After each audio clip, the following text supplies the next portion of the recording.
And when Dajjal comes, look, there's two things about Dajjal. There's a Dajjalic system, and then there's the actual Dajjal. So if anyone tells you the whole thing is just a system, it's not. It's a system, yes, but it's also the actual Dajjal. The question is, has Dajjal already come out? You get two different types of narrations. The way the scholars have combined them is that Dajjal is alive and is already trapped, or Dajjal will be born after 30 years to parents who will not have children, but he's going to be a very strange looking human being. And what happens is, before Dajjal comes, there's an entire system that supports whatever Dajjal's going to have. Now, I don't know, look, I don't know whether the technological things that we've got, advancements we've got, whether that's going to be at the hands of Dajjal, or whether Dajjal will have other type of powers. But it looks like the technological world we're going through, that all those devices are going to be Dajjal's. There's going to be some serious advancement in science. You know, Dajjal will claim to be God, but the people who will say that he's God most likely are those people who believe in the advancement of the development they've made as a human race on this earth. Now, there's two categories of ulama here who said, look, listen carefully, okay? Some have said we're going to go back to the days of horses and carts. Others say no.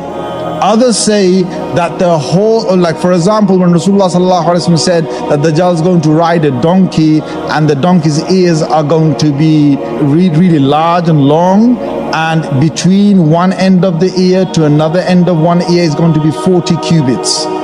And and he's going to fly on this. And that seems more like a jet. So they've said these are metaphors, and Rasulullah sallallahu alaihi wasallam never actually meant the donkey, because when he's talking to his people, how is he supposed to say a plane? How is he supposed to say a jet?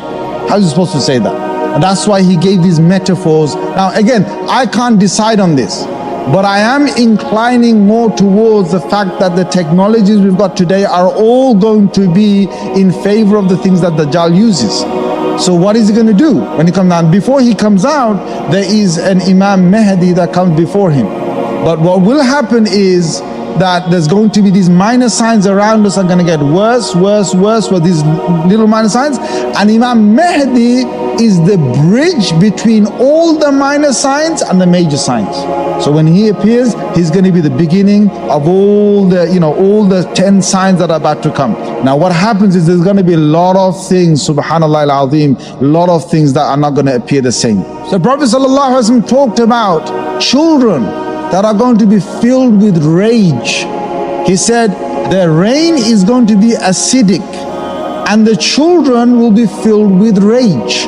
In fact, Dajjal is going to be a youngster. The hadith is shab. It says a young man. Now what's shab? Shab is, in Arabic, is someone between the age of 12 and 25.